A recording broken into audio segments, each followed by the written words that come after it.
Hello, everybody. On today's episode, I have on a guest who has written several books as well as a magazine.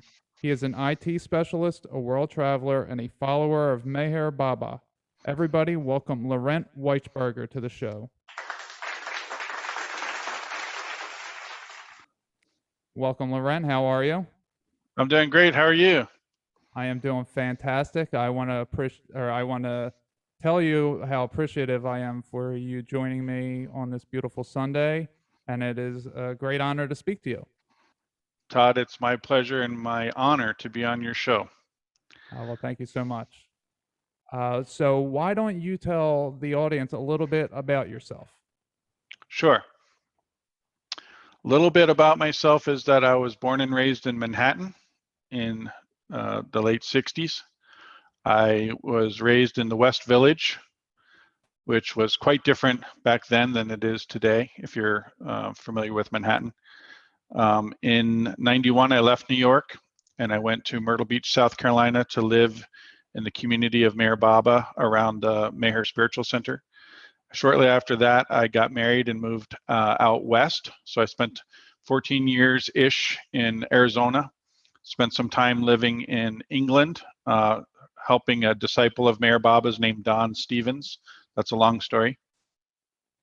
Also lived in California. I worked at a spiritual center there called Meher Mount, which is one of the Meher Baba centers. I lived in Half Moon Bay, California, and then Oregon. And then after I got divorced, I remarried my lovely wife, Vanessa. We just had our 5th anniversary on the 15th, a couple days ago. Congratulations. Thank you. Thank you. I have 2 children from my first marriage. My wife, Vanessa, has children from her first marriage. So together we have 5 children, quite busy. I do offer free, no-cost seminars on forgiveness and surrender and other subjects as well. It's true I have written some books. The most recent one is Surrender with Meher Baba. You can see that here.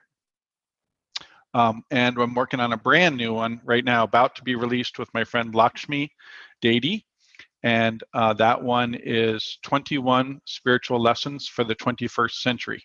So you should expect that to come out this fall. Lots of sharing, lots of goodness. I love all of that. So you've lived all Thank around the country, and I want to touch back on when you said Myrtle Beach, and you lived in Yes. the Meher Baba community. So can you tell us a little bit about who Meher Baba is? Yeah, sure. And you can see I have some drawings of him behind me here. Okay. My wife did this one in the middle, and this one over here, and that one, the one in the middle, is also in the book here. She's a very accomplished artist, so you can see Meher Baba is right there. Yeah, that's a wonderful art picture that Thank she's you. drawn. And my son did one up here. This is me with Meher Baba, me with my arm around Meher Baba at his tomb in India, where he's buried. That's good as well. I could tell that's you on the left. Well, Meher Baba was,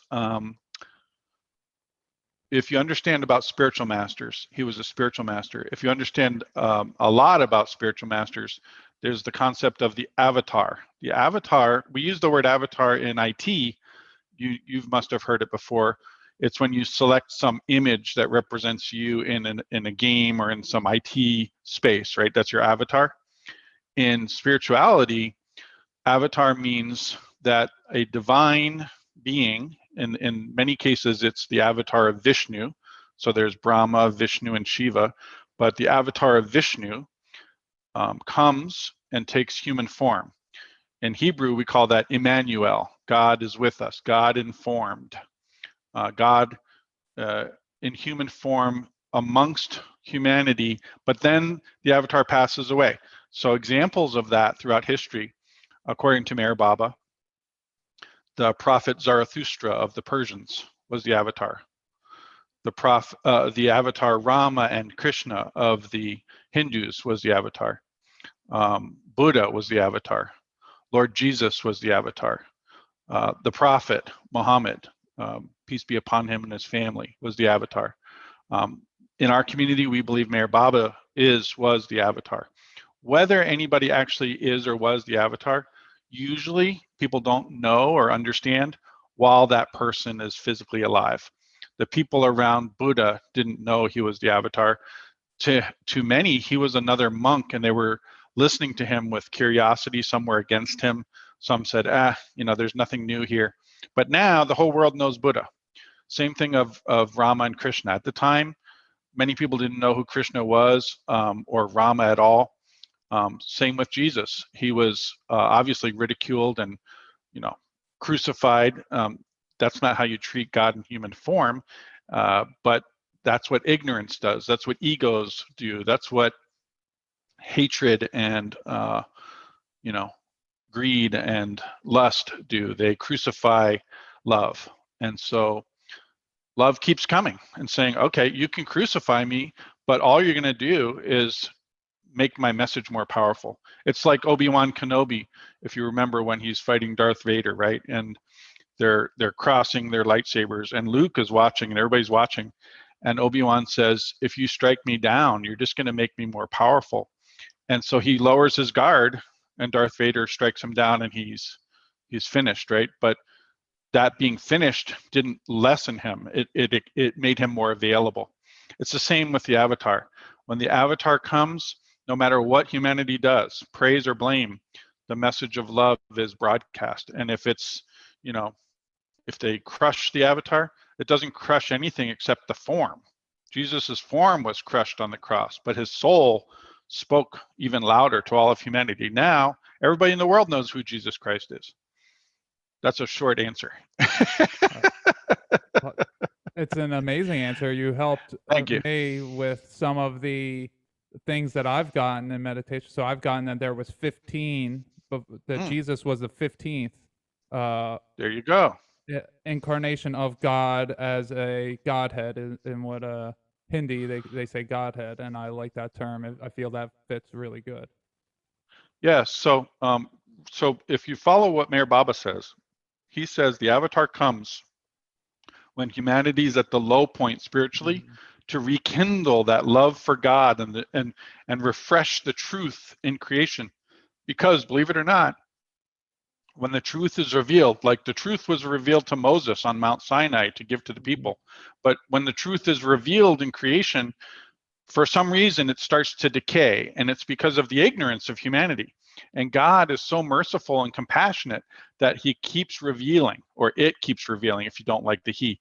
God keeps revealing the truth age after age to humanity in fresh waves of love and truth, so that it's received and disseminated all over the world. And then it becomes confusing to some people who are narrow-minded, and they say, oh, no, but it was only this.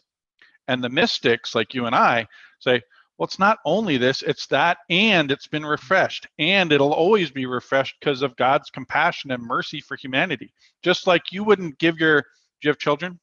Yes. How old are they? I have one daughter. She's 12. Right, your daughter. So if your daughter says, Daddy, I'm hungry, can you make me a bagel? You're not going to say, hold on, I think I have some bagels from last year down in the basement, and go down in the basement and find some old bagels. That's not how you would treat your daughter. You would say, yes, honey. And if you don't have bagels, you'll probably say, let's go out and get some bagels at the bakery and make some breakfast. You're going to give her the fresh, tasty, nutritious breakfast, not give her last year's or 10-year-old stale, moldy bagels. Yeah, that's so true, that God comes when it's needed, and when everyone's living in harmony, then God is always there. But it's so far in humanity, there's been these repeated patterns that, everybody's peaceful, and then all of a sudden it tips back the other way, and I feel we're at the bottom now. But I feel that now is different, even though it's happened many times before. I feel that this is the end of the cycle, the 25,920-year cycle that we are on. I feel this is the end, and this is where the beginning of the game. We were talking. You were mentioned this is a video game a bit when you said the Avatar. This is where the reset happens. That all the elites are calling it the Great Reset, and it's, to me, it's that, when you're playing a video game, I used to play Sega when I was a kid, and there was a start button and a reset button, and when you couldn't beat the game, you hit reset, and I feel like that's what's happening now. God's hitting reset because we couldn't figure it out on our own, and now here it comes. I think you're right. And, Ready Player One, right? So get ready. It's going to be your turn. And I think that another thing that's super important, if I could add to the avatar, since you brought it up, the avatar is all of that we just discussed. And if you get to the mystical level, you start to realize more and more that all of that we just discussed is within you. Like Jesus said, they'll tell you the kingdom is here and the kingdom is there, but don't believe that, because the kingdom is within you, right? That's what Jesus Christ told us.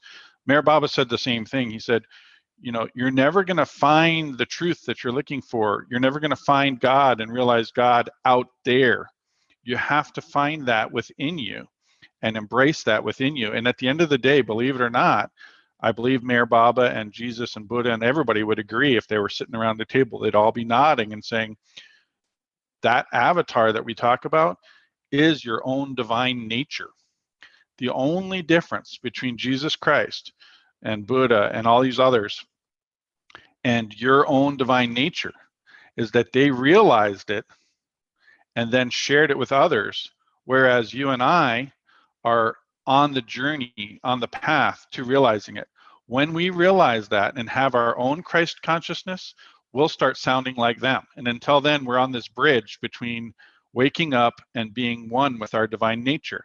And that's the spiritual path.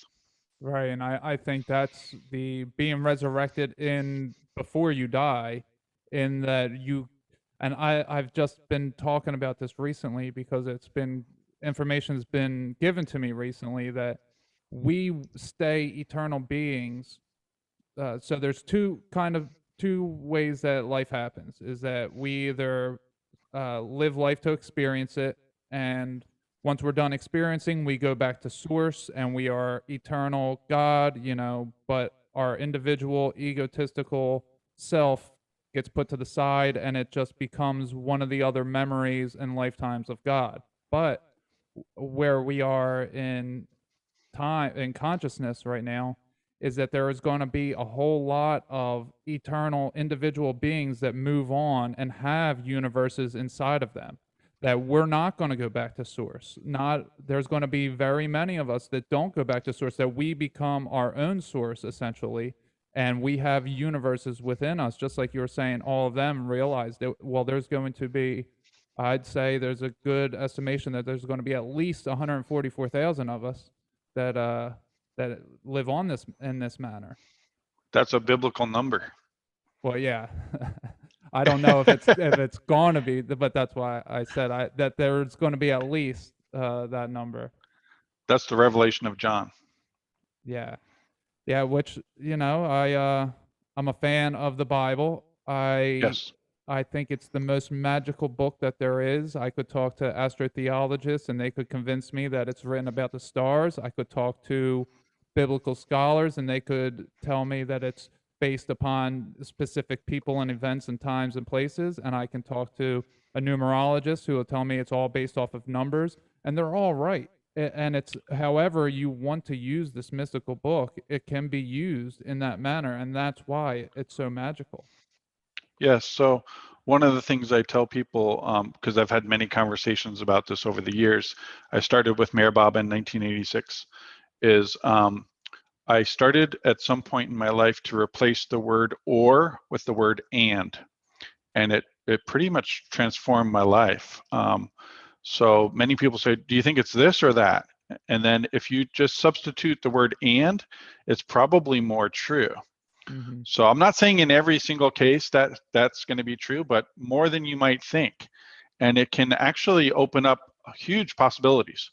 Another thing is, many people have a sort of a duality consciousness where they use that or so strongly that they think they only have two paths in life. I can either do this or I can do that. And then the divine version of that is usually above it, and it's what else is possible besides the two duality conscious versions of this story? And then if you go to that third thing, it's usually magical. It's magical in the sense of beyond your limited thinking, Right. magical in a good way, a very Yeah. positive outcome. So I can give examples of that as well. Yeah, go ahead. You can.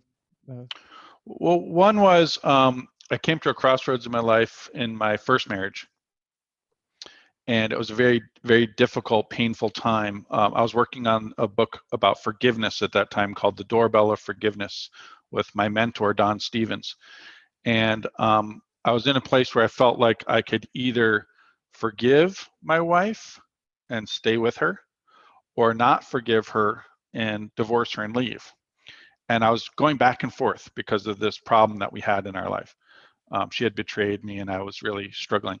I was like, should I forgive her and stay with her, or should I not forgive her and divorce her? And then I realized, wait a second, I can forgive her and divorce her. And I felt like I got let out of prison.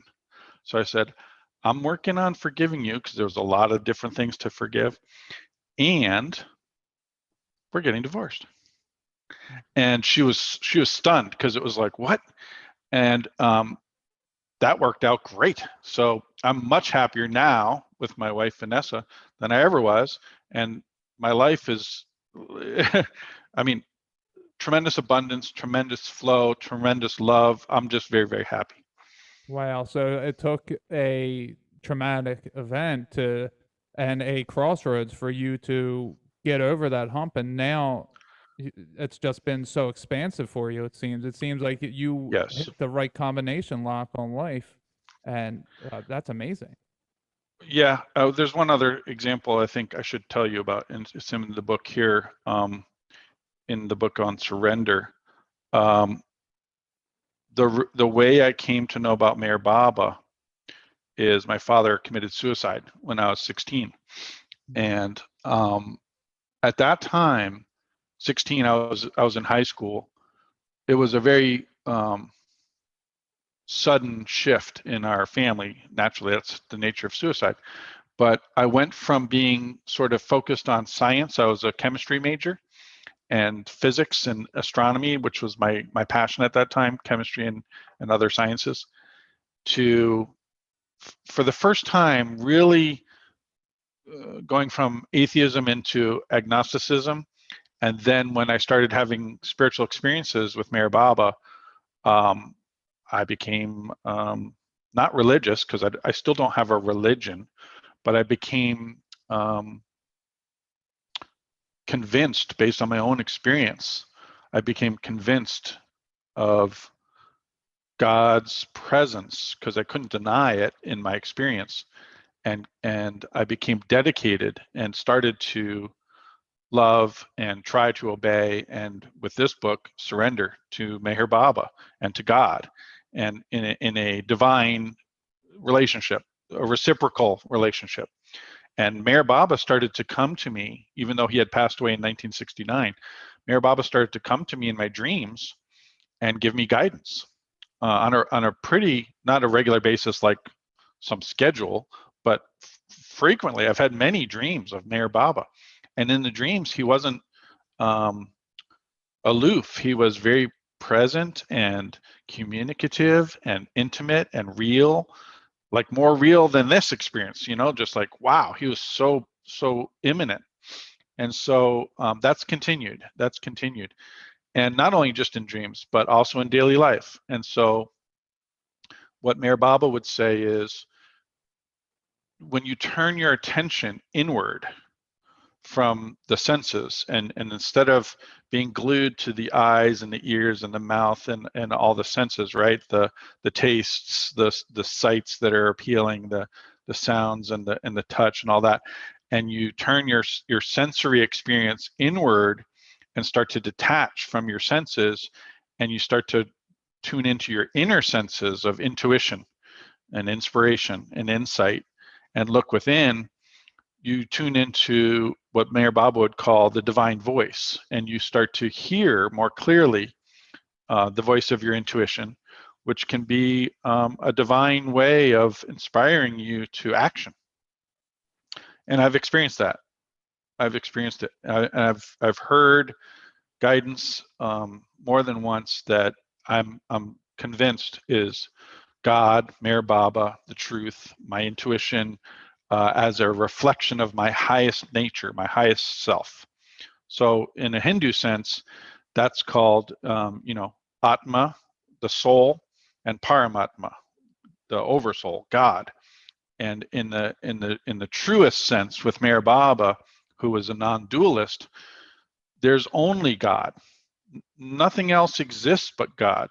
So Meher Baba would say, if you believe something else exists, that thing is either God or it's not real, because there's only God, which means that if anything's alive, the soul of that thing that's alive is really God.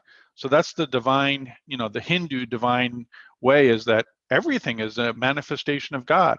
That means if I hurt you, Todd, I'm hurting God. And since I'm also God, I'm hurting myself. And that's the basis of the idea of karma, is that you can't do anything to any other because it's all one. So anything you do that you think you're doing to another, you're doing to yourself.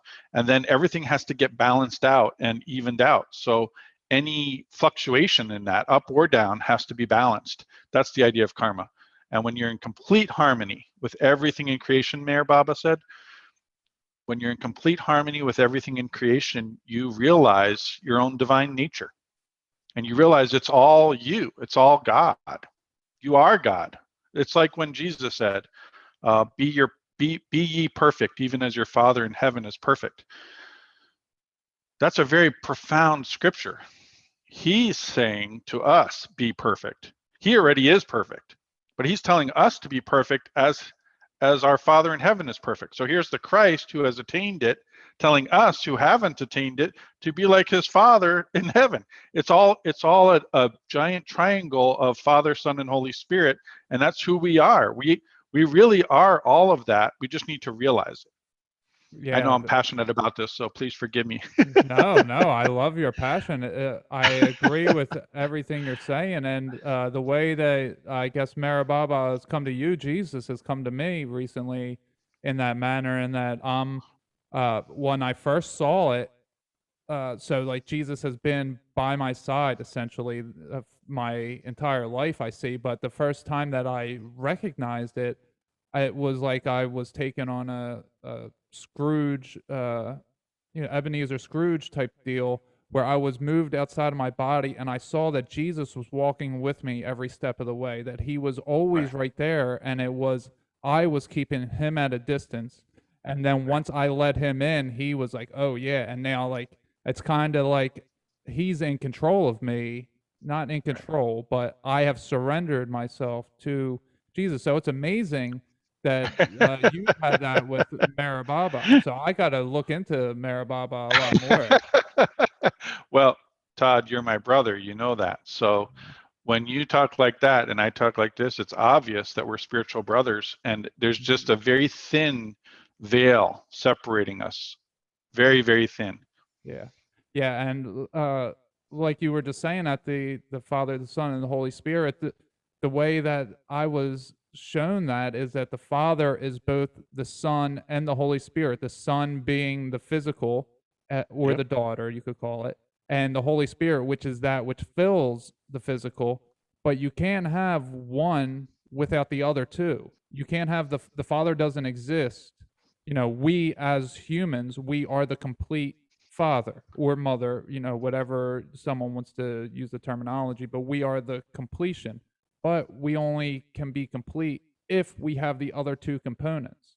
And the other two components only exist if the one that holds the two exists. So it's a never ending Yep. triangle. Yep. It's perfect. It's Yeah. perfect. Yeah. So you were saying you were 16, so that's a very traumatic thing. At 16, you were still living in Manhattan at that time? I was living in the West Village in the apartment where I grew up in Westbeth. And, you know, uh, to be honest, it was one of the first times in my life I've ever had a premonition. You know what a premonition is? That's a precognitive dream or sight? It was a precognitive dream.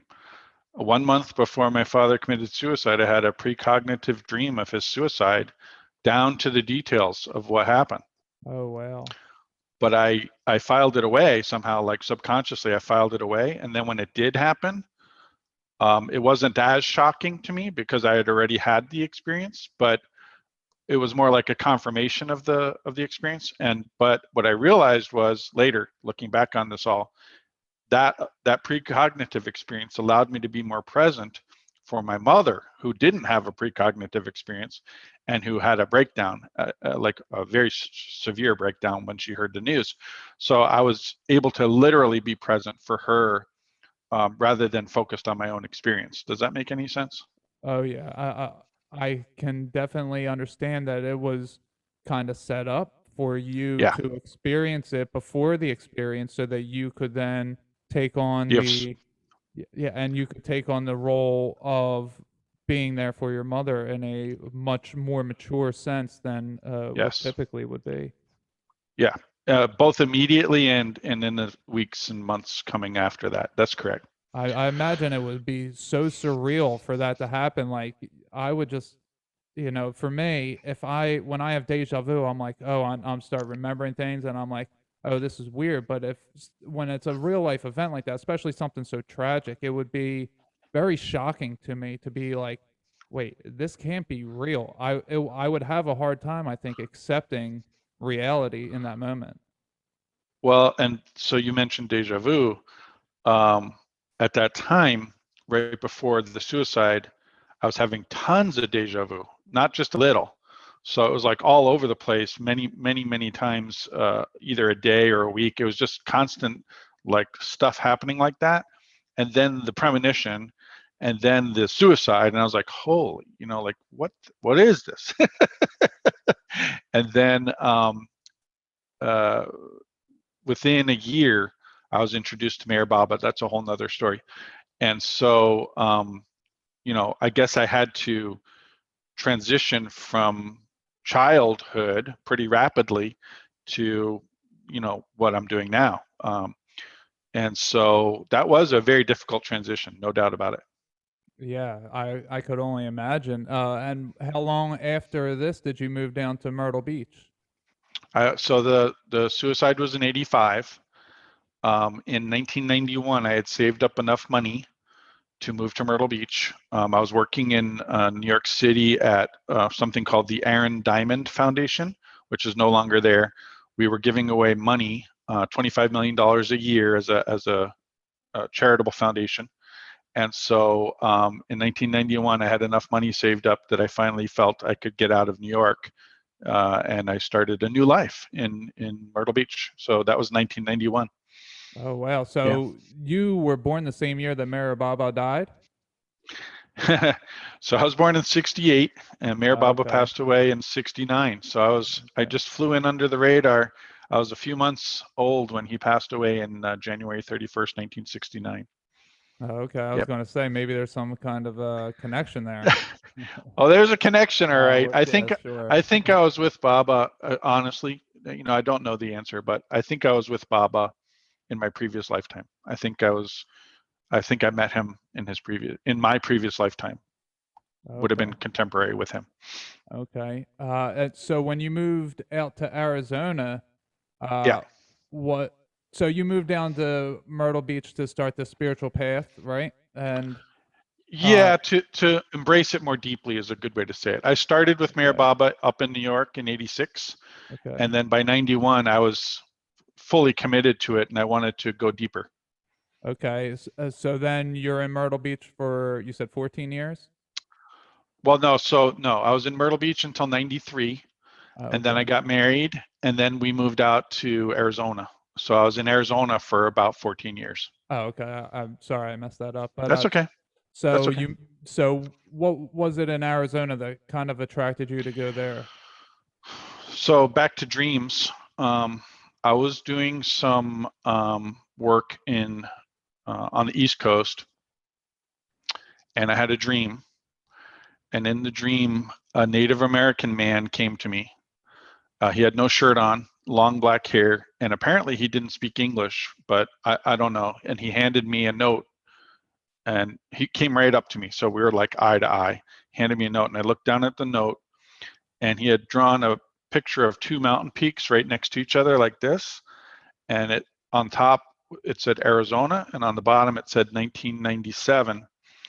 And I woke up, and I had this dream in 1994, and I knew when I woke up what the dream meant. It meant that I should go in 1997 to this mountain in Arizona. I'm from Manhattan, so I didn't know there were mountains in Arizona. I didn't know anything about Arizona, but there was this picture of this mountain with two peaks and this instruction. And when I woke up, I had a tremendous amount of energy flowing through my body, kind of like a wave that would go to my head and then back down to my feet and then turn around and come back up to my head and then go back down. And it was like this tremendous charge. I thought, wow. So I took it seriously. And so I waited until 97 because that's what the dream instruction was, to 1997. So I waited 3 years. And then in 97, I went and I started inquiring about it, and I found out that that mountain exists. It's called the San Francisco Peaks. It's a two-peak mountain right there in Arizona, and I found out it's the holiest spot for the Native Americans in Arizona. It's their holy mountain. Oh, wow. So I went. I know. So I went and I slept on the mountain. I brought a tent and I slept on the mountain How long?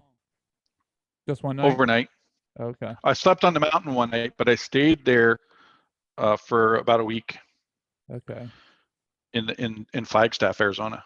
And then on my way back, I visited the Hopi reservation. So I have some stories about the Hopi. And by that winter, I was living in Arizona. I moved out there. The instruction in the dream wasn't to move there, but I decided to move there. And then I made some friends with some of the native people there. One of them made this flute, and I started playing this. I'll play it for you right now if that's okay. Yeah, absolutely. Can you hear this? Look, give me a thumbs up if you can hear it.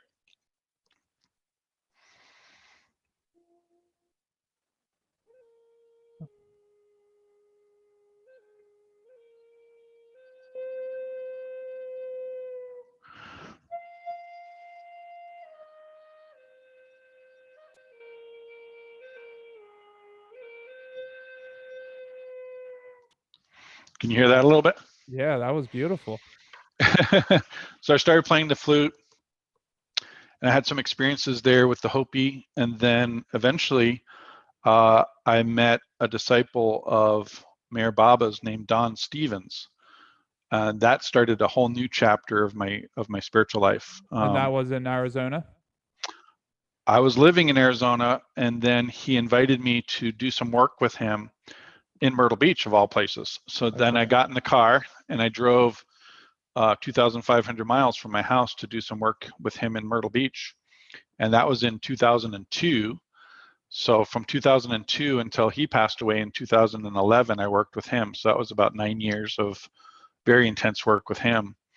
And that opened up a whole new layer of my relationship with Mayor Baba, because Don Stevens worked directly with Mayor Baba and shared with me the details of what that was like to be with Baba directly in work.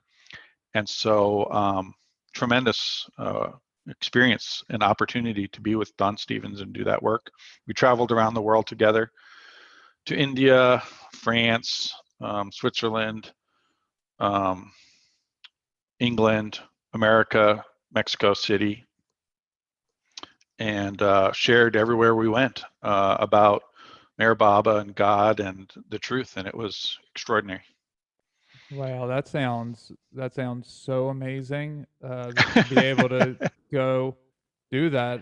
So you were going around the world just to spread the gospel, basically the good news of God in your own Yeah, and way. that's right. I asked Don, why are we doing this? Because at the time he was always 50 years older than me. So he was 85 and I was 35. And I said, why are we doing this? Just open-ended question, right? And he said, Why? He said, well, I'm going about my Father's business. And so I knew the way he would talk, and he was a real mystic. I knew that he had surrendered and given himself totally to Meher Baba, so that his actions were inspired and motivated by, like you just said, spreading the message of love and truth of Meher Baba and God. And that's what we did everywhere we went. And you know, each culture has a different experience of that. So if you're in India, they're asking Hindu questions. If you're in Mexico City, they're asking about Mary and Jesus, and you know, but it's all one truth. It's just different. Like I talk about hand puppets, you know. Mm-hmm. One hand puppet looks like Jesus, another hand puppet looks like Buddha, but it's all God inside saying, you know, you should focus on, you know, the truth within you, or you know, the kingdom is within you, whatever. It's just the message is for the people of that time. It's all God saying the same basic message in different ways for different people. Right, right. That's amazing. So you said you have a couple of stories from the Hopi. I am Native American myself. I don't Oh, know how much of a percentage. I know my father said his grandfather was Native American, but uh-huh. I don't know. He thinks it's the Sioux tribe, but Oh, we're not great. sure. I went to Wounded Knee. I played my flute up there at Wounded Knee. And where's that at? Uh, that's in South Dakota. Do you Oh, know okay. about Wounded Knee Memorial? I do not. There was a great massacre of the Native Americans there at Wounded Knee. Hmm. So I went and played my flute to honor the Native American people. What we did in this country, what the Europeans did in this country is, I would call it unforgivable, actually. But you know, that's a whole nother story. So when I was out there, I wanted to meet the oldest of the elders at the Hopi reservation, Dan Evenheima. I mentioned Dan in the book, Surrender with Meher Baba. I quote him, actually. If you want to hear a little bit of that, we can do that. Yeah, sure. But yeah, um, Dan Evenheima was the oldest of the elders, and I wanted to meet him. So it turns out I was directed by the Hopi people to a certain house, and the fellow who answered the door at that house welcomed me in, and I said where I came from. I told him about Meher Baba. I told him I'd like to meet with Dan Evenheima if it's possible. He said, well, I understand that. He said, but Dan's not here. He's down on his farm farming. Dan was over 100 years old at that time, and he was down on his farm farming. So I said, oh, well, I guess I missed him. Maybe next time, you know. So I finished up my visit with this fellow at his house, and I said, well, I shouldn't keep you anymore. You know, can you point me to the road that I would take out of the reservation? I'm going back to Georgia, where I live. This was right before I moved to Flagstaff. And so he pointed me to the road. He said, just take that road, you know, you'll get there. So I go down the road, and the roads on the Hopi reservation are like dirt roads. There's no paved roads there. It's dirt roads.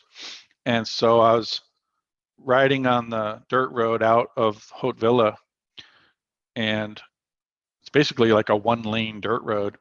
And I saw a pickup truck coming towards me, so I had to kind of veer off to the right as the other car veered so we could go by each other.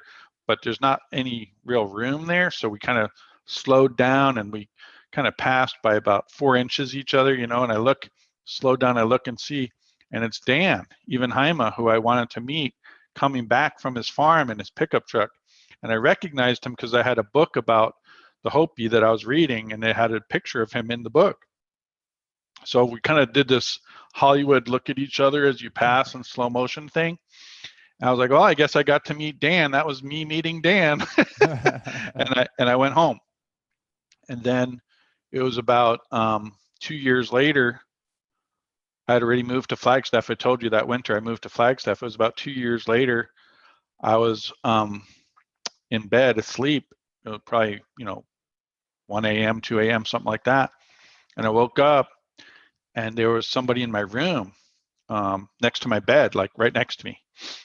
And I turned on the light because, it's kind of startling when there's somebody in your bedroom, I turned on the light and there's nobody in the room.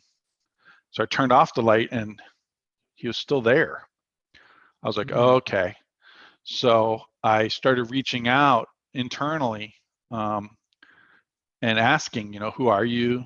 What do you want? And how can I help you? All this type of stuff. And I'm not very psychic or sensitive like that, but I was sensitive enough that after 30 minutes of this kind of very crude communication of me internally with this spirit, that I got the clarity I got, and when I would get clear with something, there was like a hand on my head, and this energy would come through my body when I would get clarity through this process of communication. So after half an hour of this very crude communication internally with this spirit, I got this version of the message was, I'm a Hopi elder who just passed away at Haute-Villa. Go and tell the Hopi medicine man that I have a message. I have a message for him. And so that was the message that I got. And I woke up, my wife, I said, I gotta go. And she said, what are you talking about? And I told her the whole thing. It's like middle of the night, 4 o'clock in the morning. She says, no, don't go to the Hopi Mesa. You're just gonna make everybody upset up there. Just wait till the weekend, chill out. Because I was ready to go. I was ready to jump in the car and go. So I waited for the weekend, drove up there, and I went back to that same house where I had been, where I was asking about Dan. That I went back to that fellow's house, and his name was Emery Holmes. And I went and I knocked on his door and I said, oh, Emery, hey, it's, I don't know if you remember me. He said, of course I remember you, come in. So it would have been 2 years since I seen him. He said, sit down, what happened? I said, well, and I told him the whole thing. I said, so I need to find your medicine man and give this message. And he said, Laurent, Dan just passed away. We've been waiting for a message from him. You've delivered the message. Whoa. I said, but he said to give it to the medicine man. And Emery just smiled at me like this. He's the medicine man? Well, I didn't know anything. So I just went back to Flagstaff, and a friend of mine named Eva was dating a Hopi guy at the time. So I said to Eva, I called her up. I said, Eva, I got to ask you a question. You're dating a Hopi guy. You know the Hopi people. Do you know of a Hopi medicine man? And she said, Emery Holmes. I never even knew he was the medicine man. Wow. What a story. But then I thought to myself, wait a second, why would, if Dan passed away, he could have just told Emery. Why would he come all the way to Flagstaff, tell me to go back to tell Emery? But that's what happened. Hey, I guess you needed that connection. Emery needed the message from a physical person. He wouldn't accept it from Dan in the spiritual sense. It worked. You want to hear some of Dan's words? Because I think they're profound. I put them in the book, Surrender with Meher Baba. You want to hear it? Absolutely. Thank you for sharing that with us. Yeah, and if I'll be happy to send you a copy of the book as my gift. Oh, wow. That would be amazing. Thank you so much. Yeah. Here's what Dan Evenheima says. The oldest Hopi elder when I was there. This is his words. You have been telling people that this is the 11th hour. Now you must go back and tell people that this is the hour. And there are things to be considered. Where are you living? What are you doing? What are your relationships? Are you in right relation? Where is your water? Know your garden. It is time to speak your truth. Create your community.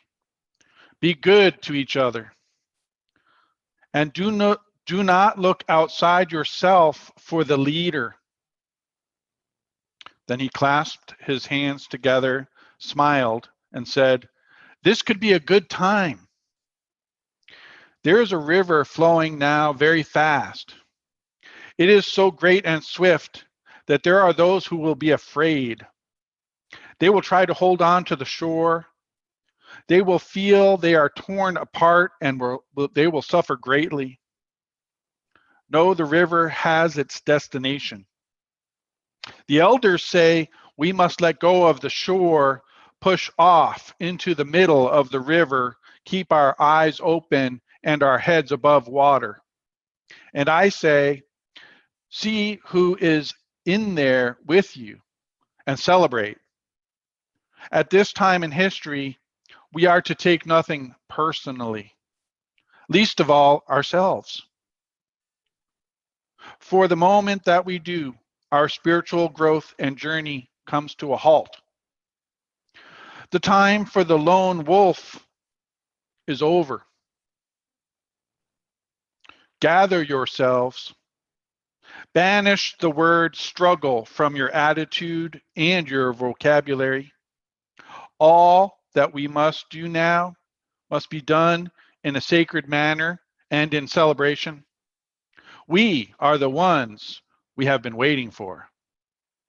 Wow. Is that the message that he gave to you? No, but I got that message also, but not from him at my bedside. I got that message in a different way. But that message is published in a number of places, and it's also published in my book. That is amazing. I could sense the Native American accent that you were speaking with. I don't know if it was on purpose or maybe I'm just perceiving it that way, but I could spend some feel time his with words. them up there. Yeah. He was the real deal. Yeah, sounds like it. Mayor Baba said there are 3 kinds of spiritual masters. One is somebody who's attained union with God. They're one with the truth. They have Christ consciousness, and they can help you to attain Christ consciousness. The second, he said, is a saint. They've attained a certain level of clarity and wisdom, and they're on the spiritual path, and they can help you to attain to that same level that they've reached, but they can't help you to attain Christ consciousness because they have yet to attain that themselves. And he said the third kind and the most common is the imposter. They sound like their spiritual master. They probably look like their spiritual master, but they have nothing spiritual to offer you. They just parrot the scriptures and the other masters, and they do it out of a sense of their ego. They want money or sex or fame or whatever, and they don't help anybody spiritually. But they're very common. Yeah, Easy to find. Sounds very true. The real ones are very rare. And Mayor Baba gave examples of the real masters throughout time. He said in the Christian tradition, of course, Jesus Christ was the avatar, the Christ, but he said there were 4 real saints among the Christians: St. Francis of Assisi, St. Teresa of Avila, St. Catherine of Siena, and St. Augustine of Hippo. He really loved those saints. As you probably know, a number of the saints that people talk about, they're not real saints. They could be, on the spiritual path, like trying, loving God, but real saints are pretty rare. And in other traditions, you might have heard of Rumi, the great master and poet Rumi. Have you heard of Rumi? No, I have not. Rumi, have you heard of Hafez of Shiraz? No. Yeah. I have, in the book here, I've got a number of poems. You're opening me up to a whole bunch of new spiritual people who I can learn information from, because I love getting what I can get from everybody. So, if whoever has good information, it seems like there's a whole bunch of people out there that I've never even I've never even heard of these people. So I'm sure that they are spreading the real message, because those who are spreading the real message aren't typically known all that well.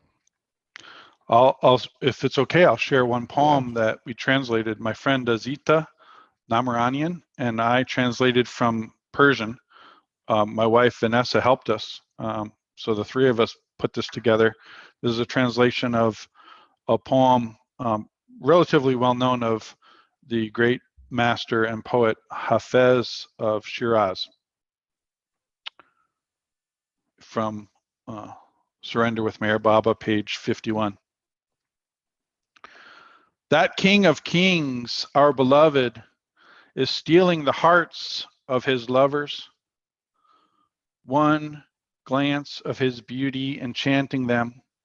Broken-hearted and intoxicated with love, they rush to his side.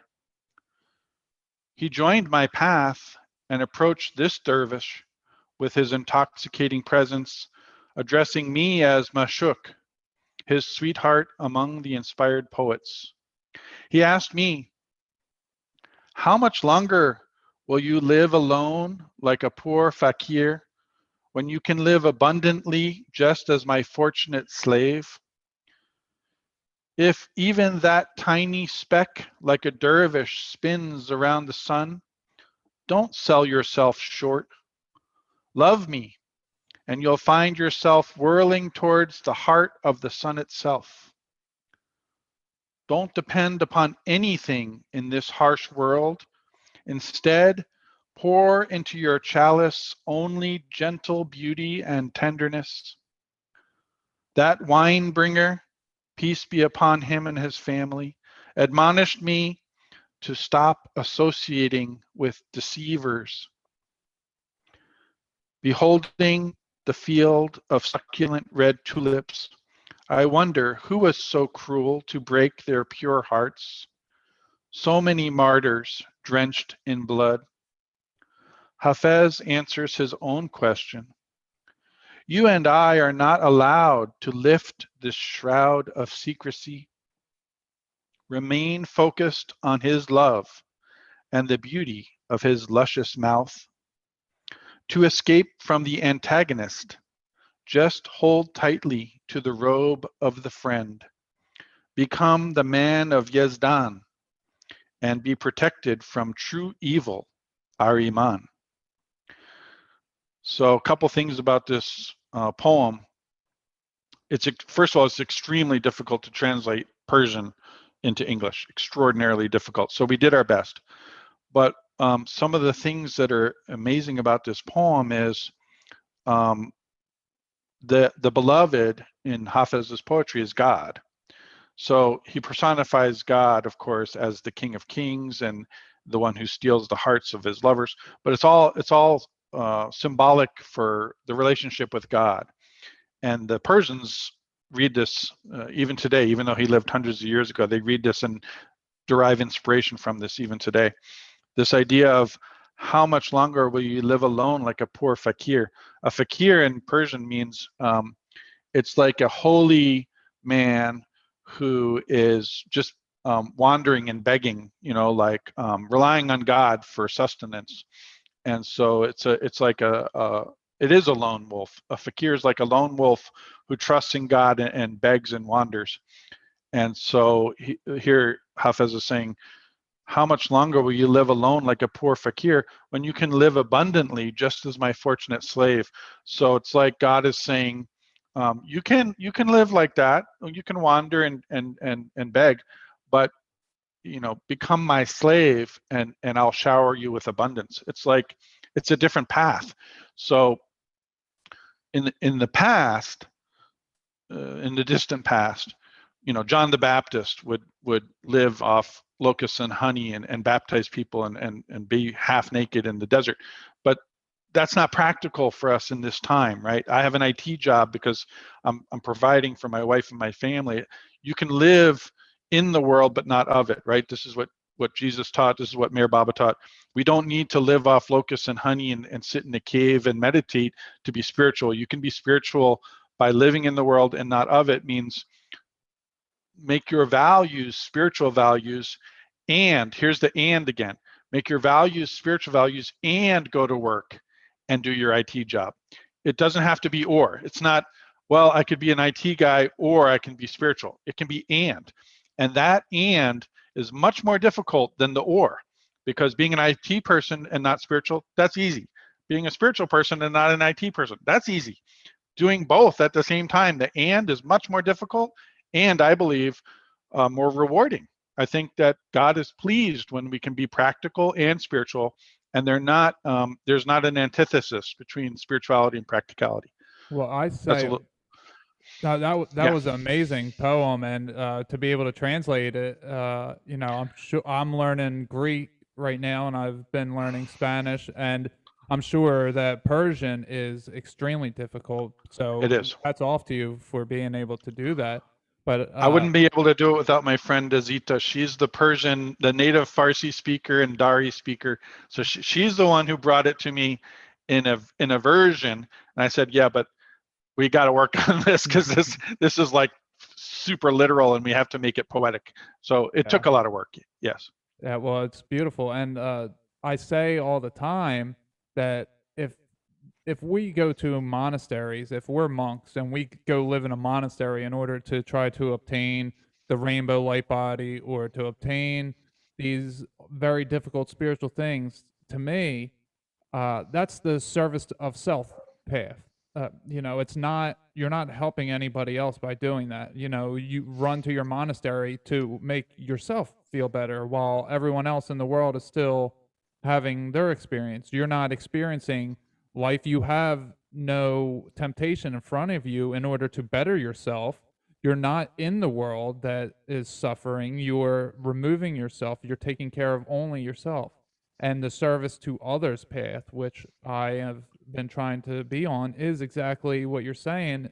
I'm a delivery driver for a Hispanic company, well, Mexican company. I deliver to Mexican restaurants mostly, Great. and and for me, it's very much like a spiritual thing. I see the as above, so below, in that I'm delivering food. With my words, I'm delivering food for thought, and with I'm literally delivering food products. So for me, like you said, I have to take care of my family. I have to do these things. I don't want to do have to be stuck doing physical labor, but I don't mind my job because I'm able to, one, I'm able to learn Spanish and I'm able to communicate in Spanish, and two, I'm still able to learn a lot through listening to podcasts.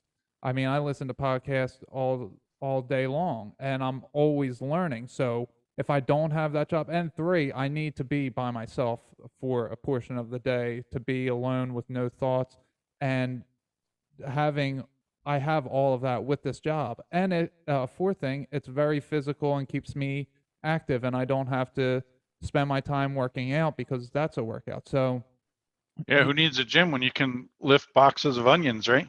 yeah, exactly. So uh, what you're saying there, and it's a perfect segue into what we're about to get into, but I feel very much like that is what we're supposed to be doing. Is we're supposed to live this is Paul, Paul Saul, that guy who Yep.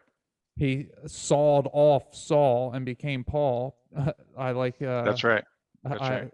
I I like using that term. I heard it one time that Paul sawed off the saw, because he was a murdering Roman soldier, and then Worse than murdering. Worse than murdering. He was yeah, persecuting Christians. right, and then he saw the resurrected Christ, and he came to know Christ's message way better than any of the disciples, because he wasn't looking at the human for the answers. He had the answers from the Spirit, and he was an amazing teacher. And where he came from, it took so much. It's that slingshot effect, and I feel like that's happened with me. And I had last year, which I'm sure Paul had his own times of, last year I was alone, and I was that lone wolf, and I was working on myself, and then I got to the point where I moved to Georgia, and it's like, okay, now I have to reassimilate into life and learn how to merge the two because it wasn't going to work that way anymore. So I wanted to Right. get in with you is how you manage. You're an IT specialist, and Yeah. the two, maybe not science itself, but the robotics and computers world with the spirituality world, they are, Yeah. and for the most part, they're very opposing things. But it should be that they're one, and it would be much better if they were that way. So, how is Yeah. it? Uh, for you to navigate that world, do you deal with a lot of uh, do people give you flack for your beliefs and how you navigate the world?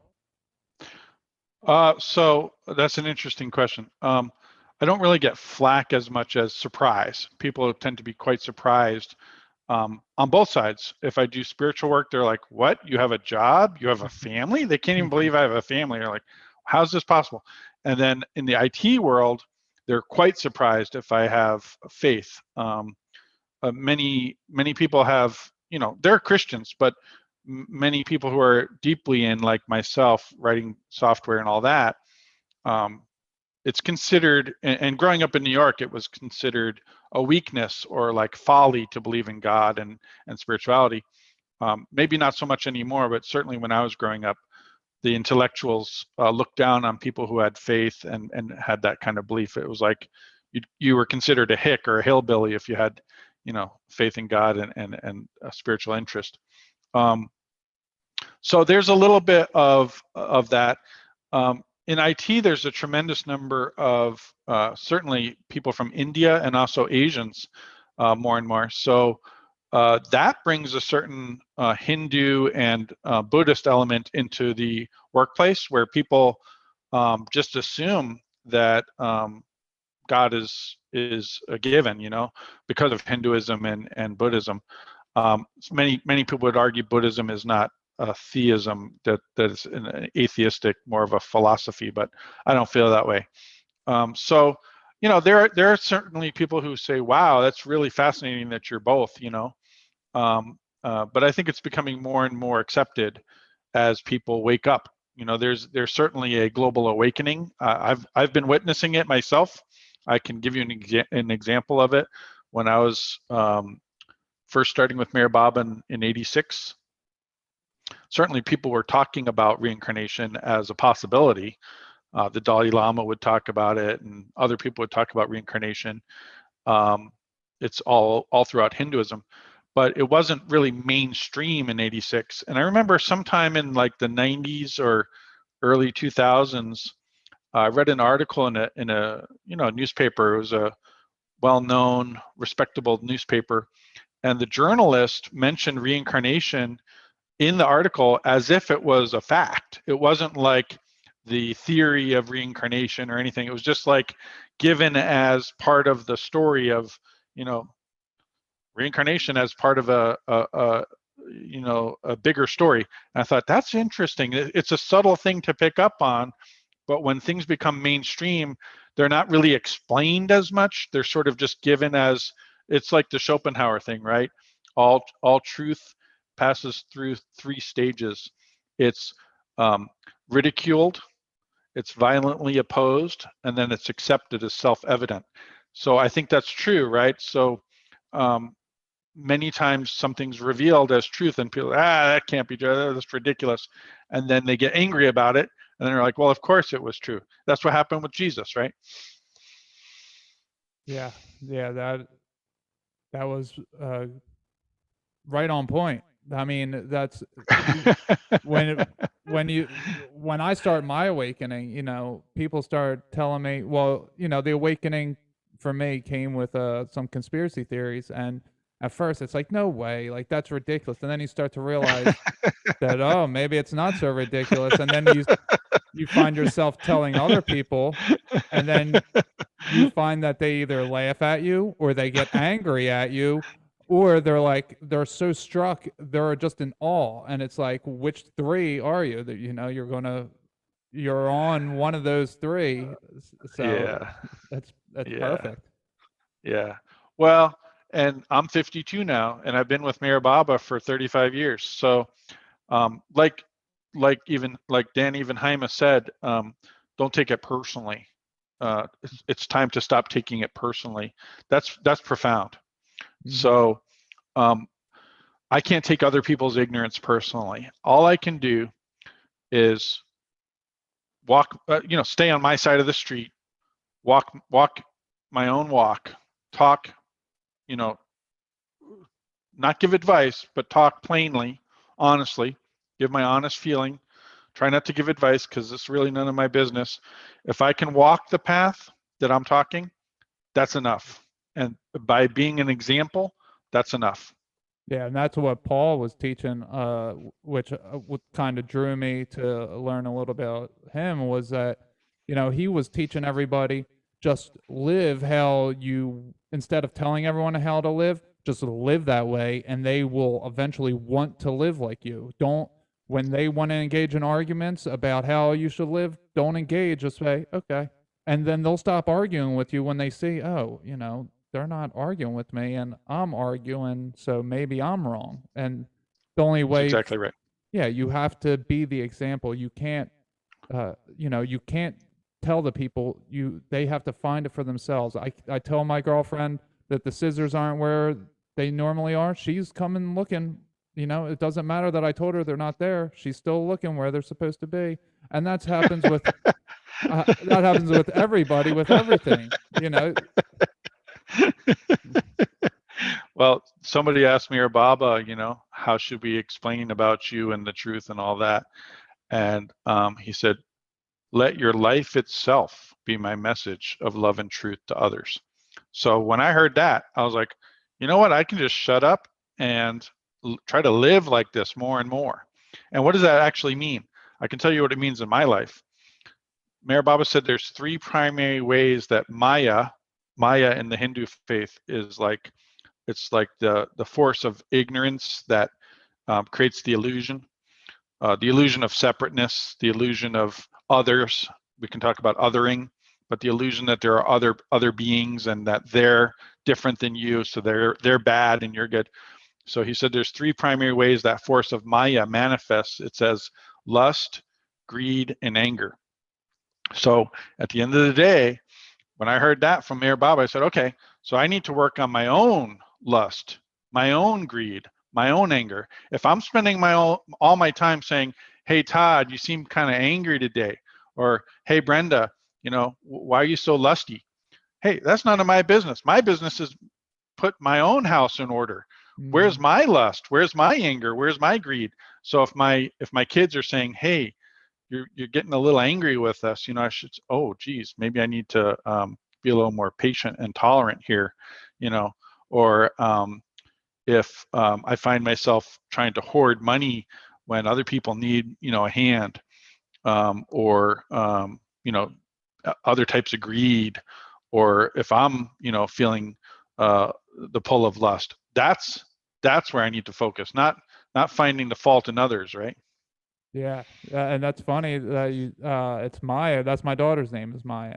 Oh, And well, that, Maya is a very old name. yeah, and Maya is also the name of Buddha's mother. Yes, and Yeah. we can talk a lot about all these different names and meanings. Most names have a meaning. I don't know the meaning of the name Todd. Do you?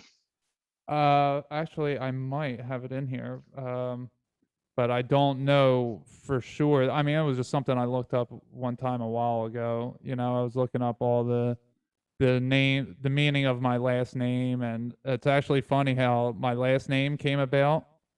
Yeah. Is that it was a Scottish, so in like Scotland and England, there were kings, but then there were also knights, warriors who were outside of the king's rule. Like they were kind of their own.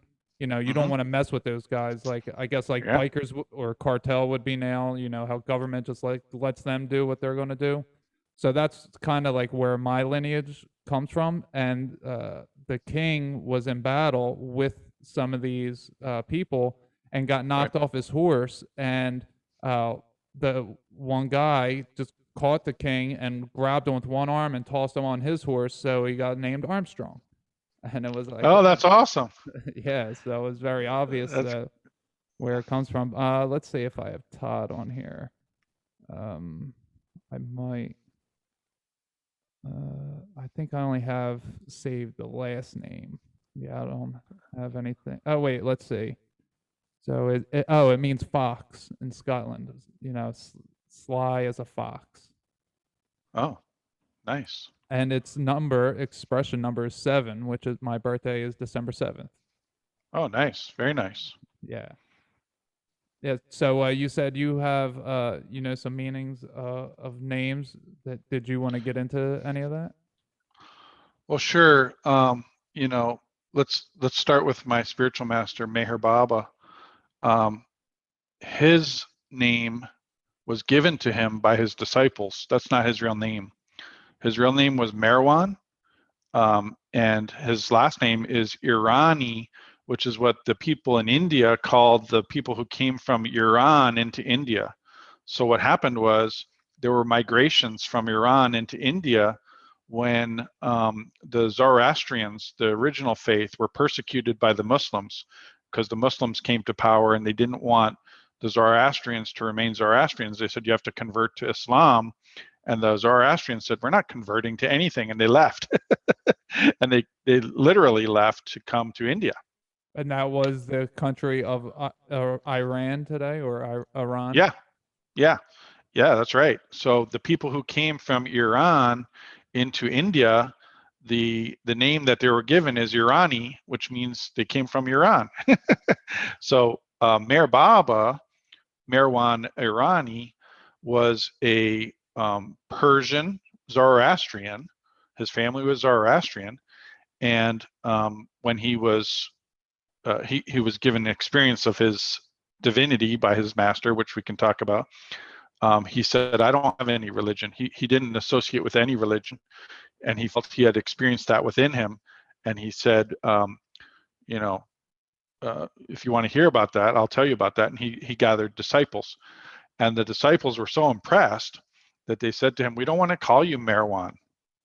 You know, Merwan is kind of in the Persian tradition. Merwan is kind of like John or James. It's like a very common thing to call somebody Merwan. It's a very casual name, and they wanted to give him a better name, like a more important name. So they called him Meher Baba, and he said that's fine. And Meher Baba means the compassionate. Meher means compassionate, so it means like the compassionate guide, or like Baba means father, but not in a literal sense. It's more like the fatherly guide who's very compassionate. That's what Meher Baba means, because they loved him. They loved his presence and the way he was loving and guiding them. So they named him Meher Baba. My name, Laurent, is from the laurel tree, laurel tree.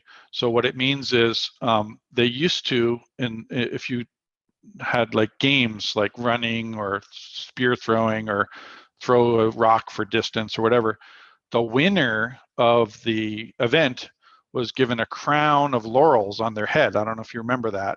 A wreath of laurels was placed on their head. They didn't get a medal, a gold medal or a silver medal. They got a wreath of laurels and laurel branches, laurel leaves. So that there's that Like phrase, the don't Greek rest on your times, laurels. like Yeah, what yeah. Greeks would wear. Yeah. Yeah, that's the crown of laurel is the symbol of being the victor, the winner. Mm-hmm. So that's what it means, the winner.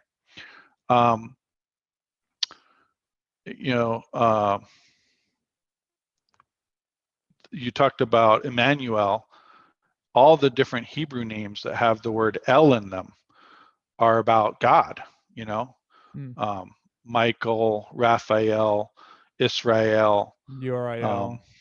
Yeah, they're all related to the relationship with God. My wife's name is Vanessa, which in Greek is butterfly. So all these different names, if you tune into names, they have some meaning and probably something to teach you or to learn about, right? So in what way are you a sly fox? Are you a sly fox for God, or is there another message there for you to learn about? Well, I used to be the deceiver. And I had a very sly tongue. I was the best liar, and I Right. could charismatically talk my way out of anything, and I could get someone to see my point of view no matter what it was. So my belief, if I could offer you this, Mm-hmm. since we're entering into another layer of our conversation on this podcast, is that you used to use that sly fox nature for the benefit of your ego, your lower self. Mm-hmm. But there's a gift in it, because once you have realized and mastered that and turned your heart over to God, that same gift that could be used for the negative or for the ego or for, you could call it harm, can also be transformed, and you could be a fox for God and use that gift to share about God. And that's what you're doing on your podcast. It's beautiful. Yeah, and I actually I get a lot that I was one of the fallen angels that in meditation, that I was one of the leaders who led us down this path, and now I have this responsibility in leading us back to enlightenment. Maybe not leading, but just being in the forefront. Well, so this is what we were talking about earlier in the podcast. Anything you do negative has to be balanced with positive so that it can all be balanced again. Mm-hmm. So there is nowhere to go. It's a closed system. Mm-hmm. So you may think that you're doing something negative. All that means is later it's got to be balanced with positive so that you can get it all settled. Yeah, that's exactly right. When you Everything. realize that, it's just a joy. Yeah, because everything has its equal and opposite effects. Exactly. Yeah. So I do want to touch on your new book here, because I am very interested Sure. in this. So do you want to run over the main topics of that? Yeah, sure. So it's called 21 Spiritual Lessons for the 21st Century. What happened was I was on a podcast with a woman named Laxmi Dady. She's a self-identifying millennial, and she had a ton of spiritual enthusiasm and questions, and we had a great time. And being, I'm now 52, so I feel like I'm definitely a generation off from her, meaning like, we're a little bit different age groups. And I said, hey, you're so enthusiastic, you're so bright, you're so interested in all this. Why don't we write a book together? Because I'd done a number of books, so it was just an offer. And she said, I would love that. So she said, how about we write 21 spiritual lessons for the 21st century? And she specifically wanted to target the millennial and younger generations who she felt were somewhat missing the boat spiritually. That was her feeling. And I said, sure, that's great. I would love that. So I chose 10 subjects. She chose 11 to make 21, and we wrote it. She's doing her edits right now. Mine are finished. We have a book designer. We have a cover. We're probably a few months away from it being out in the world. Topics include things like surrender, obedience, love, honesty, no drugs. What else? Oh, she has one about sex. She has one about forgiveness. She chose to do forgiveness, even though I'd written a book about it. And I said, perfect, you handle that.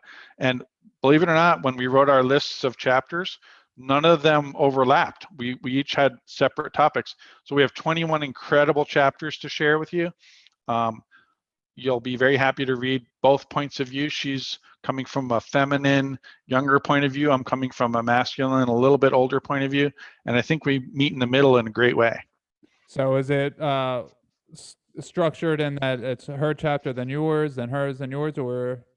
No, I told her, because it's her first book, I said, you structure it however you want. And Okay. so I think what she did, we'll see when it's finally published, but I think what she did is she's structuring it so that the flow of topics goes in a certain way that she feels is natural. And I thought it was of doing like that zipper thing of her and me, like a zipper, but she didn't do that. Okay, well, And I really want her to have the experience of her first book, to be free to do what she feels like she needs to do. Well, and it sounds like you both surrendered yourself to the process in that you didn't even have overlapping topics, that you guys all 21 original topics or It's different, I mean. amazing. It's amazing. And I'm really looking forward to seeing it myself and reading it from cover to cover. Yeah, it sounds Yeah. very interesting, and I would definitely give it a read when it comes out. See, with me Yeah. with And you could have books, her on the show. You could have her as a podcast participant. yeah, absolutely. You'll have to put us in touch because Yeah. uh, this has been an amazing conversation so far, and I've learned so much, and I mostly learned that I don't know enough. That there's so much more out there because when I'm going to start my podcast a few months back. Yeah. I delayed it for probably 3 or 4 months. I had the information that I wanted to do and how I wanted to do it, but I was in this place of one, didn't feel worthy of doing it. Like I didn't feel like that I had anything that I could help anybody else with. But two, and this was more, um, I don't want to say more important, but it was more so the reason why I didn't is because I felt like I was on this information highway, and it's like, well, do I want to get off the exit of podcast when I have so much more I want to learn? But then once I started it, I realized that it's no longer the same type of information. The way that I'm learning is more hands on now. It's more, I'm learning from people like yourself that are so intelligent and have so much experience that you're giving me direct knowledge. And not only that, but our consciousness is mixing and Yeah. I'm taking on parts of you as I'm sure you're taking on parts of me. And it's making me more whole. Well, and Mayor Baba would say, I am another you. Yeah. So the reality, if you take away all the othering, all the illusions, is I am you helping you to wake up to who you really are. Yep. That's the hand puppets again. Yeah, that's exactly right. And it's funny that my girlfriend and I and by the way, she commented a little bit ago on Facebook and she said she loved your flute playing. It was beautiful. Oh, thank you. Thank you. um, Thank you. she's not here at the moment. She actually went out right before we Okay. started. But her and I, when we met last year, so it's actually last year, July 3rd, we met, and then I moved in July 25th. But when we met, we knew right away that we were different versions of each other. That she's Right. lived my life in her way, and I've lived her life in my way. And we Right. knew so much so that we are the same person. And it wasn't anything sexual, lustful. Nothing happened the first weekend we met in that sense. And now it's funny, here we are a year later and we're madly in love with each other. We understand each other on the soul on such a more grand scale than I can say with words. And we're watching Loki uh, on Disney Plus, and I don't want to give too much spoilers to anybody who might want to watch it, but turns out that you know there's a male version and a female version of Loki, and they're the two that have to come together in order Right. to have the whole thing work out. And we're watching this like, oh, that's us. This is God telling us what we're doing. What we need to do in some sense.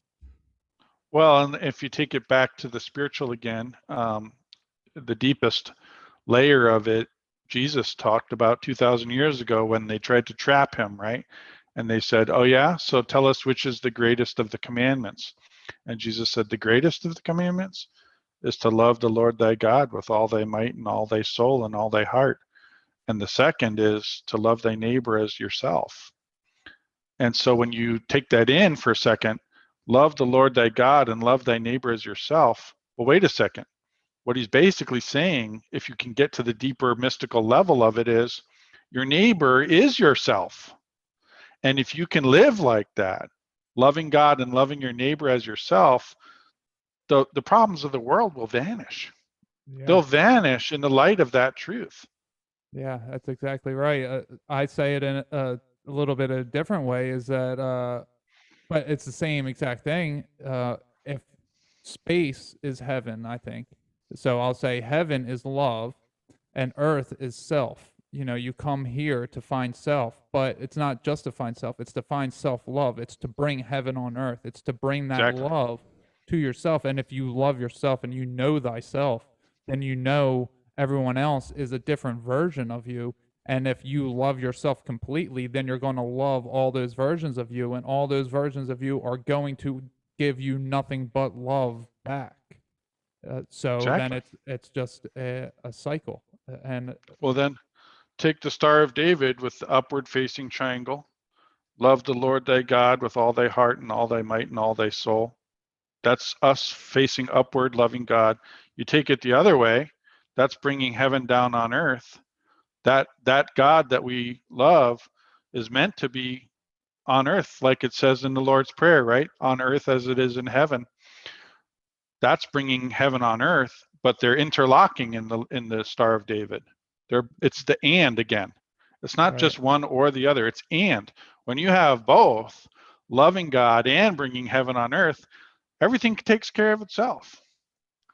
yeah, that's a great way to put it, and that's the same shape of Merkaba, which you know you get into your Merkaba, you're in the center of those two Yep. triangles.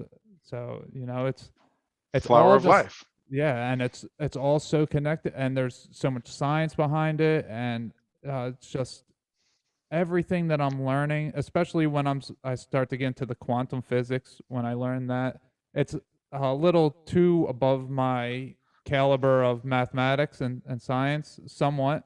But I do my best, and I am able to translate it to myself. But once I can see it, in a practical sense for me, I'm just like, oh, it just makes so much more sense. And then I'll just get information that just makes it make more sense. And I'm just like, oh, why didn't I see this before? Like, obviously, it's that.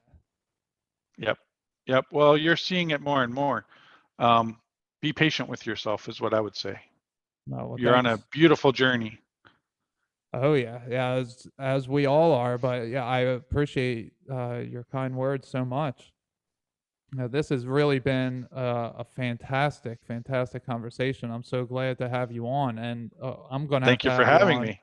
Oh yeah, I'm gonna have you on again. I'm sure you're you have a wealth of information in there that we didn't even tap yet. I'm happy to answer anything you ask. So do you want to ask anything more or should we wrap it up? Let me see what I have in my notes right here, real quick. Uh, let's see. Um, so, do you want to talk about what you do with your magazine? Is it still a current magazine? It is. Okay. Sure. The magazine is called Ohm Point, OMPOINT, Ohm Point International. It's been going on for many years. I do it with my spiritual brother, Carl Muller. He does the layout and the graphics, and I'm the content provider. So I feed him content and he makes it pretty, basically, is what it is. It is Oh still wow. going on. Yeah. We're working on issue number 27 right now. So that tells you how long it's been going on. It's always free. It's a PDF download from my website, ohmpoint.com, OMPOINT.com. We honor all faiths. One of the things that's important, especially in the Meher Baba tradition, is not to put anybody down. Meher Baba didn't want us to backbite or in any way put other faiths down. He said all faiths are like rivers that flow and find their way to the ocean. There's no sense in ever saying to somebody not the way you're doing it, like that. Meher Baba himself had followers of all different faiths, and he would tell them, go to the core of your faith, go deeper. And if they didn't have a religion, he wouldn't tell them to find a religion. He would say, you don't need a religion to find the truth. It's within you. But if they already had a religion, he would encourage them to go deeper and deeper beyond the external, beyond the ceremony and the ritual and the scripture. There's a deeper layer. And so that deeper layer is called mysticism. And he would say mysticism doesn't mean it's impractical. Mysticism can be immensely practical, what it does mean is seeing through the surface level of it to the deepest core level of it. And that mystical path is, in my experience, the path of love, but for somebody else, it might be the path of service. And an example of that is Mother Teresa of Calcutta, who they turned into Saint Teresa of Calcutta. But Mother Teresa of Calcutta, she said, you know of her, of course, right? Her works in the world. She said, when I started this work, I was doing this service work, and Albert Schweitzer was doing this work. And we both knew that before us, the only one who was doing this kind of service was Meher Baba. She said that. She said, Meher Baba was a Christ-like man, but don't tell anybody I said that until after I die. Because she was a Catholic in an order, and she didn't want to get in trouble for what she knew. And she had only the highest regard for Meher Baba. So every faith has at its core the truth. And this new phase of humanity from now for hundreds of years will be about reconciling all faiths and everybody getting along now, because all the faiths have bumped up against each other because of the population of the earth and media and everything. We all have to get along now, realizing that we're all living different versions of the same truth. Whether you have a different glossary than somebody who's Muslim, who has a different glossary than the Hindu, who has a different glossary than the Sikh, who has a different glossary than the Jain, it doesn't matter. It's just different glossaries. The truth is the same at the core of it. That's why I can read a Hopi scripture from Dan Evenheima, which sounds just like something the Hindus would say, which sounds just like something a Buddhist would say, because it's all the same. Yeah. At the core, it's not the same glossary because they're going to use different words from their culture, but the core truth is the same. And I'll say one more thing about it because I think it's important. The Dalai Lama was in Georgia. And I used to go to a monastery in Georgia in Conyers, called the Monastery of the Holy Spirit in Conyers, Georgia. I used to go there to pray. And the monks there were wonderful. And one of the brothers was in charge of us because we were lay people, and he would talk to us and counsel us. And he said that the Dalai Lama came to Georgia, and the Dalai Lama had his entourage and his translator and all that. And he said, when he was in Atlanta, he said, "Are there monks here?" And the translator and some other people said, "Well, geez, let's find out." And said, "Well, there are monks nearby in Conyers, Georgia." And the Dalai Lama said, "Let's go there." So suddenly the Dalai Lama's caravan is going to Conyers, Georgia. It's an incredible story. Have you been to Conyers? No, I never heard of it. Okay. Well, you might like to visit there. It's beautiful. And so the Dalai Lama rolls up to a Trappist Cistercian order of monks in Conyers, Georgia. It's incredible, right? And knocks on the door. And of course, the abbot of the monastery comes out and says, this is not a joke, right? This is a true story. Says, well, what's going on? And the Dalai Lama says, "We wanted to visit you, And the abbot says, "Of course, my God, I had no idea, And it was just spontaneous, spur of the moment, And so, please come. So they all pile in, all these Tibetan Buddhist monks and the Dalai Lama pile into this Trappist Cistercian Catholic order monastery. And the abbot says, "Well, how can we be of service to you? What would you like to hear or do? What tell us, And the Dalai Lama says, "Well, I wanted my monks who are with me to meet with your monks, if it's okay with you, and that they shouldn't discuss theology, no theology, but I want them to discuss their experience on the spiritual path, their personal experience." So with translators and with love, the Catholic monks spoke with the Buddhist monks about their experience walking their spiritual path. And do you know what?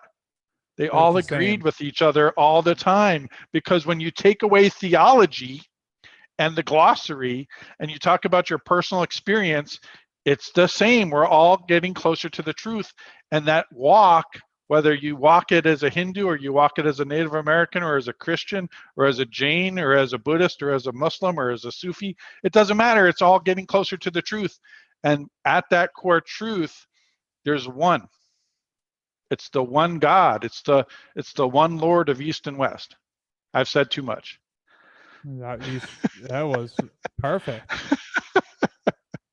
Yeah, because there is only one. And the way I got into all of this is studying ancient Egypt and ancient North America. And they didn't have religion, they just had the truth. And they all knew what it was. And nowadays, a lot of Christians, or no, I'm sorry, not Christians. A lot of people call Christianity, they're saying, oh, they stole this from ancient Egypt. They stole this from the pagans. It's like, it's just the truth. It does, there's no stealing,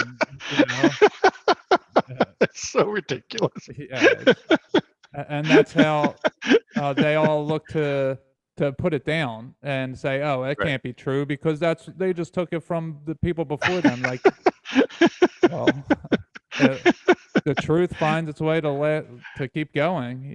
It's just how it is. And the division in the world right now is, as you say, it is coming to an end. I think because I mean, well, I don't know if you're into conspiracy theories, and I'm not trying to get into them, what I'm about to say, but the ridiculousness of what's going on in the world right now, that LA County would reinstate the mask mandate. Like, why? Like, we're getting vaccinated. Everyone's, getting vaccinated. Like, why do you now need masks? And you see, like, it's, if you don't see it, I feel that it's just like God having a little laugh with us. And it's like, look, look how far we have to take this with some people. We have to ease back into it because there's dis-ease, and we have to ease our way back into the truth. And things are getting so ridiculous so that people stop believing what's happening. And I think it's happening on a very rapid pace at the moment. So if it's okay with you, I'd like to share something Mayor Baba said, which I think is relevant. Yeah. I don't know how much of Mayor Baba's words you've heard, but I think this one is relevant. Mayor Baba said, the three most important things on the path to God realization are love, obedience, and surrender.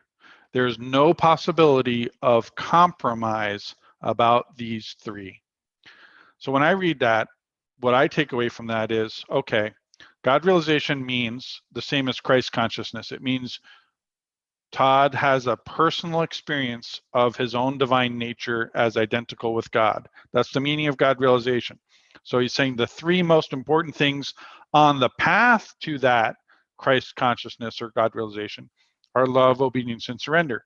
And in other places, he's explained love becomes obedience, and obedience becomes surrender. It's like the deepening of love is obeying God, and the deepening of obeying God is surrendering to God. And there's no possibility of compromise means this is how it is, that the more we love God, the more we obey God, and the more we obey God, the more we surrender to God until we realize that we're actually that. So it is a transformation, and this is exciting.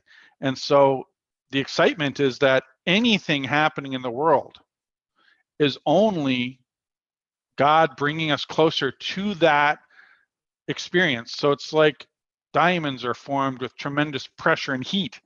We're not going to get there by sitting on our couch channel surfing. We're not going to get to the truth by channel surfing. There has to be this tension, this pressure. And when we embrace that and allow it to lift us into loving God and obeying God and surrendering to God, then it has purpose and meaning. Well, pressure bursts pipes and makes diamonds. So let the pipes burst. Yeah, absolutely. But that's what we're seeing.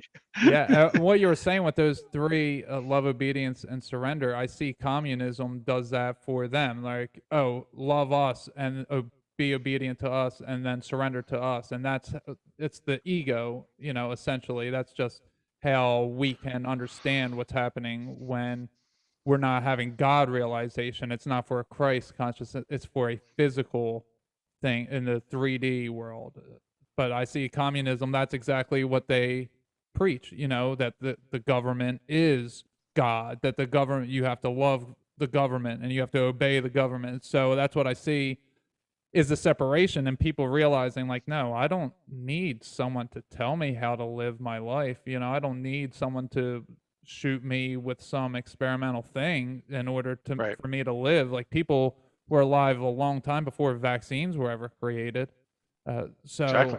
so so I can see how the the closer I get to the truth, the more I realize that it's such a fine line between the false reality and the actuality. That that's such a fine line between the teachings, and anything that I typically teach or talk about, someone could make an argument that I'm telling everyone to be selfish by taking care of yourself and loving yourself and doing this for yourself. Someone could perceive that as, oh, this guy's telling you to be selfish, and I don't want to learn that because I don't want to be selfish. But it's once you have the experience of the words that I'm saying, it's no longer, you can no longer, I don't want to say no longer, but it's much more difficult to perceive it in that manner when once you experience the love and experience the obedience to God, and like you're saying, once you experience the surrender to God, then you start to see that it's all this cycle, that the more surrender you give, the more love you have, and the more love you have, the more obedient you want to be, and the more obedient you want to be, the more surrender you, because it's a cycle, and you're like, oh, I want more of this, I want more of this. And it's like you're riding a bicycle, and I want to go faster, I want to go faster. And it's reciprocal. So it's not just a cycle within you. It's a Right. reciprocal cycle with your relationship with God. Yeah. And And not just God is God, but showering everybody. grace. Yeah. Well, God is in It is everybody. everybody. That's the Right. Holy Spirit. Yep. Yeah. Uh, this has been such a great conversation. I do have two more little things to ask you. So one, Sure. have you ever asked the Hopis about the blue kachina? Uh, Almost, but no. Okay. Grandfather Martin, one of the Hopi elders, we talked to him. I didn't mention the blue kachina. I might have mentioned it to Emery Holmes, but Emery Holmes was the medicine man. That's a different story. Grandfather Martin was a Hopi elder. I think he's still alive. And we talked to him about the Hopi prophecy and some other things, but no, not the blue kachina that I remember.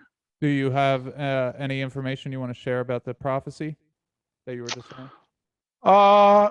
Just that Grandfather Martin was extremely humble and real and natural, and it's all along the same lines of what I just read from Dan Evenheima, that like all faiths are pointing to this being the end of a cycle and the beginning of a new cycle. That's not exclusive to any faith. Meher Baba also talks about it. And so Grandfather Martin was pulling from various different traditions when he talked to us about the Hopi prophecy. It wasn't specifically limited to Hopi understanding, and he was confirming it with other things that he found in the world spiritually. And he just talked to us about it as a matter of fact, spiritual truth. He wasn't trying to convince us of anything. He was just saying, this is what it is. This is the prophecy. This is where it's going. And, basically fasten your seatbelts. It's going to get bumpy, and not everybody's going to make it. Yeah. And what year was it that Dan did die? Oh, Or geez. I'm sorry, not died. What you read from the Yeah. excerpt. Do you know what year that was that he said that? I don't. It would have been before he passed away, right? So he would have passed away in around 2000 and maybe 1 or Okay. 2000, maybe 2000, year 2000, Okay. something like that. Okay. Because So before that. No, go ahead. Before that.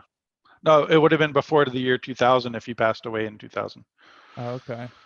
Yeah, I was just curious because it seems like it's so much more relevant now than 20 years ago. Even though we had 9/11 20 years ago and Y2K was 21 years ago, I feel Right. that right now it's so much more relevant that spiritual mysticism, Yeah. everything to self healing, to better yourself, all that type of stuff. I see that that is so prominent in so many people's lives right now. I think it's never been more important. And Mayor Baba used to talk about spiritually as an allegory, the powerhouse, and that the bulbs are connected, light bulbs are connected to the powerhouse. And he said, the time for the powerhouse to be switched on is so close that the only thing that will count now is love. And when I heard that, I was like, wow. So what he was saying is when that powerhouse connects, and he said all the light bulbs connected to the powerhouse will light up according to their capacity. Some will be brighter than others, but those who are connected to the source will be lit up. And I feel like that's what, that's just one analogy or one simile or whatever it is for where we're headed is there's an awakening, and not everybody's prepared to navigate that. So the ones who are more prepared will be helping the ones who are less prepared. And that's been a cycle throughout history. Yeah. Yeah. Well, I mean, that's so perfect. Uh, the last question I have for you is Yeah. about grounding and relaxation. See, I see that for me, when I'm on the computer too long, that I Mm. really have to go out in nature. I have to like today or yesterday I was on the computer a lot doing stuff for the podcast. Now today I'm having the interview with you, and I'm going to do some more stuff after this, and I really had to ground myself before our conversation. I was outside doing lawn work because it really tamps me down, and maybe I'm sensitive to energies, and I can feel the inauthentic energies that I pick up when I'm on the artificial intelligence of a computer. So you being an IT specialist, I imagine, and Yeah. so spiritually intelligent as you are, I imagine that you have some great grounding techniques that you use and some great relaxation activities that you have. Could you share some of those with us? Sure. Couple things before I started the podcast that I was focused on to prepare and ground was eating protein. Believe it or not. If I go into my workday or a podcast and I haven't eaten properly, it's not good for me. So protein seems to help my mind to settle down. I can get a little bit distracted or a little bit airy if I'm not careful. So I try to start the day with eggs, or in this case, it was turkey and cheese on a bagel and a cup of coffee. That helped me kind of get settled down. I also played my flute before the podcast, um, here alone in my office, kind of just settling into what was about to happen. I didn't even know what was going to happen, but I knew that it was, creating space for what was going to happen. Um, I try to walk around the lake near here called Beaver Lake with my wife. If I can walk with my wife, I'm very happy. If I have to go alone, that's fine too. There's a path around the lake. It's about, I think, 1.8 miles or something around the lake. We go to a hot spring nearby in Hot Springs, North Carolina. We soak in the tub there. That's extremely helpful for me, relaxing. Um, we go to the gym and work out. I just started going back to the gym. My wife has been more than I have. Um, Full disclosure, sometimes I have a glass of wine or a beer. I don't think there's anything wrong with that. I gave up using marijuana back in 1986 when Mayor Baba said no drugs. So I don't use drugs. I do use caffeine and alcohol. In the morning, I definitely need a cup of coffee to get going. It's just how it is. And I don't feel bad about that either. I think that Singing is good for me. I sing and chant in a low voice, sort of like this. I put one of Mayor Baba's affirmations to music, and it sounds like this. These are Mayor Baba's words. All is well and beautiful, and I will be happy. All is well and beautiful, and I will be happy. All is well, all is well. All is well, all is well. All is well and beautiful, and I will be happy. That was beautiful. Thank you. Those are Mayor Baba's words. He gave that affirmation to somebody who was complaining about their suffering. And he said, don't say that. They were very, very negative about their life and their experience. He said, say, all is well and beautiful. I will be happy. And he was encouraging them with those words. And so when I read that, I said, oh, that I got to chant that. Yeah, And that helps me when I'm suffering in any way to get back to the truth. yeah. I actually, when I was last summer, when I mean, I really took things up a notch because I didn't have work because of COVID. I was exercising outside in the sun, so I was sun gazing, getting vitamin D. You know, I had my shirt off too, so I'm sweating. I'm exercising, and then I'm meditating in the grass without my socks. Like I was getting so much, and you know, it was just the the amount of energy that I got. So what I did basically was I was breaking my body down, and I used to listen to all this terrible gangster rap, and Oh, I was getting out all that negativity, and the music I was listening to was about Jesus. So it was mhm. albums that, you know, beautiful albums that are singing positivity and loving music, and it's like I had to retrain my brain how to Yeah, think that way and not to see the world in such a negative light, that I could be more positive and loving. So I kind of like MK Ultra'd myself into being loving by doing, you know, the stuff that you're saying. You know, I was doing my own versions of that, and it's worked so well. it works. Mayor Baba also said when you're in the garden, you can either focus on the flowers or on the bugs.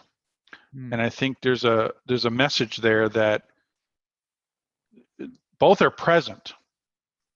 Just like in the world, there's tremendous suffering present in the world. We know this. And I'm limited in what I can help. So I can focus on the flowers, and in those ways that I can help, I do help. I can feel compassion for the suffering without letting it pull me into depression. Hmm. So it's a very delicate dance of the more you become aware of, the more difficult it is to be okay with what is going on. And if I'm going to be truly of service to Mayor Baba and God and my family, it's important for me to stay focused and stay positive. So I'm doing my best so far. You know, I Yeah. keep going. I'm not there yet. I'm not at any sort of destination. I'm just like you, brother. I'm on that path. I don't think that there is a destination. I think that we just keep on doing it. And even when we transfer our energy or our consciousness from the physical bodies that we're in into the next stage, I think it's still just more of a journey that we just now we get to explore different worlds, quote unquote, through quote unquote outer space, but we're just going to go to heaven and get to explore, you know, these different worlds and these different realms, and there's just so Yes, much please. more to it. Yeah, yeah. It's a never-ending journey, I think. And it's all part of it, and it's all, it's not all beautiful. It's really hard at times, and there's things that come up still for me that I recognize in myself. I'm like, oh, this is a repeated pattern that I used to do this way. I'm not going to do it. I observe it. I recognize what I was doing, stop myself, and then the next time it pops up, I have the immediate observation and it doesn't come up any further, and then it never comes up again. Well, not that it Right. can't, but it doesn't, because I've cleared it away and I'm not doing anything to draw it back in to me, because I don't need Right. that lesson, because I've learned that lesson. And That's right. that's pretty much what the suffering on earth is. The struggle is, is there to get you to stop doing it. Yes. And I'm going to add to what you're saying. And the more you do that, Todd, and the more you are aware of those victories, those accomplishments, the more available you become to others to help them, until there's nothing left for you to do for yourself and only to help others.